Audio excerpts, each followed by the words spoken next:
এগুলো আজকে গ্রামে নিয়ে যাব। টমেটোর গাছ, বেগুন গাছ, শসার গাছ,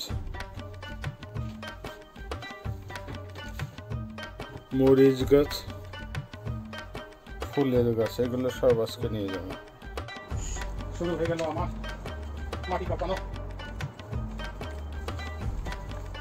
মাটি কাঁপানো শুরু করলাম।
নিরানি দেবো।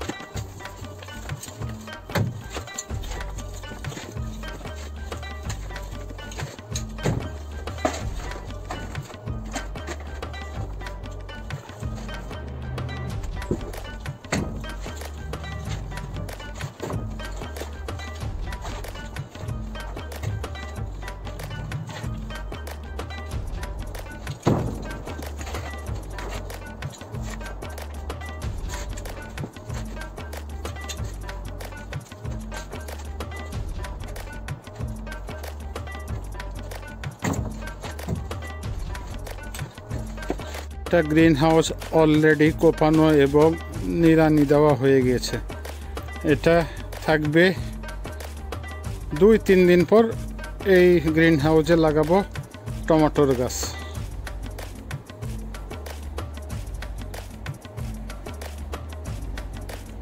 লাগানো হচ্ছে মাটি কোপানোর পর। এক সারি অলরেডি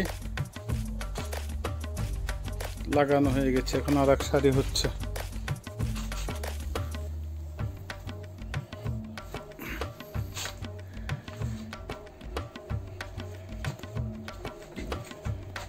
তারপর পুরানো ডালপালা এবং হাবিজাবি সব কিছু পুরানো হচ্ছে ড্রামের মধ্যে। দেখতে পাচ্ছেন ড্রামের মধ্যে পুরানো হচ্ছে, যাতে কোথাও আগুন ছড়িয়ে না যেতে পারে।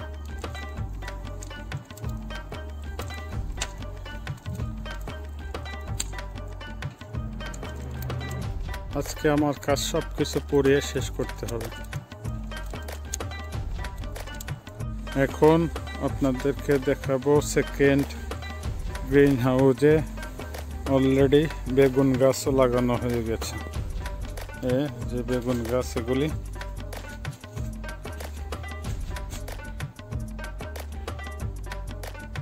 বেগুন গাছ। বাকি থাকবে আর একটা গ্রিন হাউসে।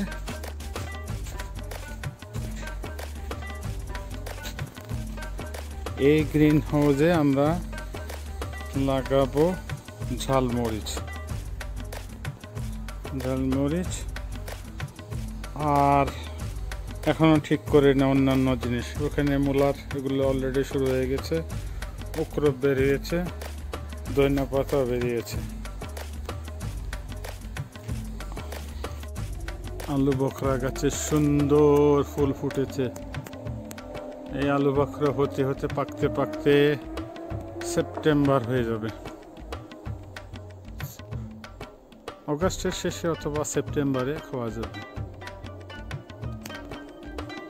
আজকে রাশিয়ার রাজধানী মস্কোতে বসে বানাবো ডিম আর আলু দিয়ে চপ এবং ছোলা ভাজি। এই ছোলাগুলো সাদা এবং খুব মোটা মোটা, কারণ এগুলো রাশিয়াতে এই ছোলা হয় না, এই ছোলা আসে তুরস্ক থেকে। আলুর চপ তৈরি করার জন্য দুটো ডিম অলরেডি কুচি করে কেটে নিলাম। এখন পেঁয়াজ বেরেস্তা দেব ওটার মধ্যে।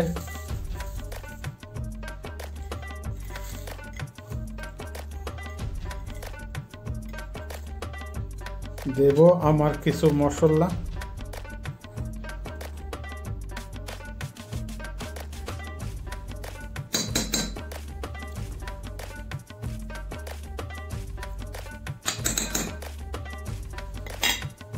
দেব কাঁচামরিচ,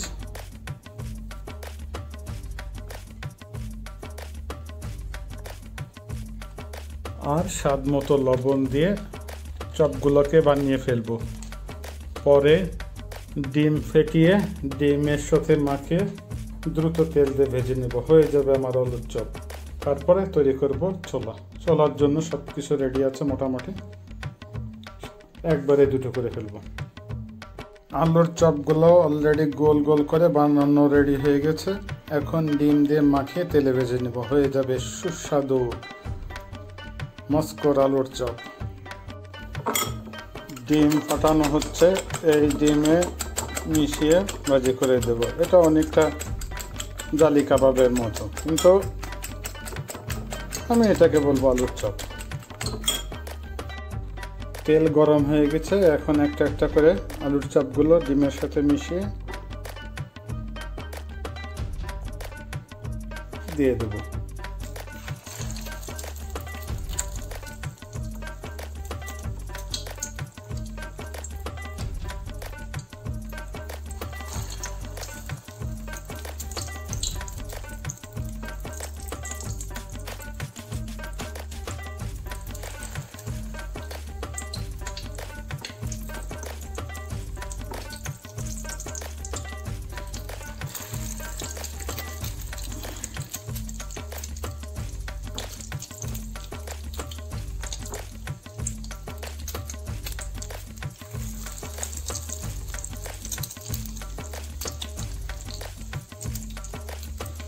এইভাবে সবগুলোকে ভেজে নেব।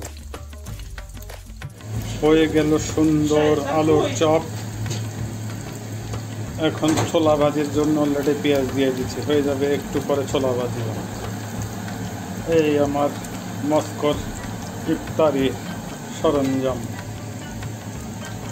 আবারও ছোলা ভাজির মধ্যে আমার সেই ম্যাজিক মশলা দিয়ে দিচ্ছি,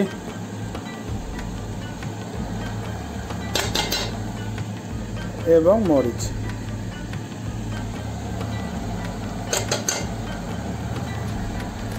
এখন মশলা কষিয়ে পরে ছোলা কষাবো।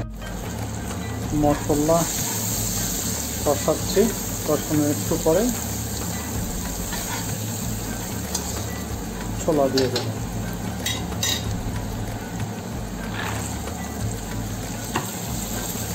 ছোলাটা একটুখানি কষিয়ে পরে আলু, আগের থেকে আলু সিদ্ধ করে কেটে নেওয়া, ছোটো ছোটো করে কেটে রেখেছি, সেটাকে পরে কষিয়ে নেব।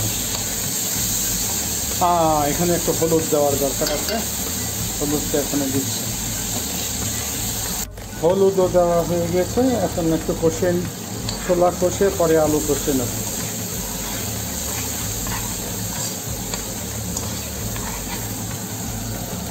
এখন আগে থেকে আলু সিদ্ধ করা, ছোটো ছোটো করে কেটে নেওয়া সেই আলু দিয়ে দেব, কষিয়ে নেব।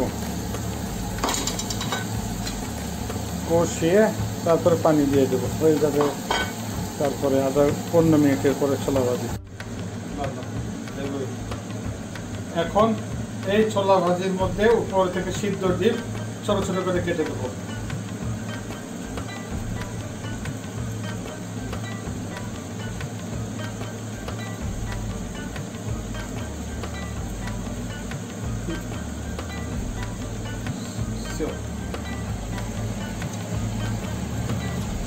ছোলা ভাজি হওয়া প্রায় শেষ পথে, এখন এটার উপরে একটু ঘি ঢেলে দেবো।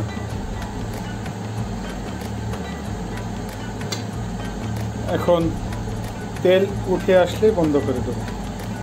হয়ে গেল আমার নতুন এক ধরনের ছোলা ভাজি। খুব মজা হয়েছে।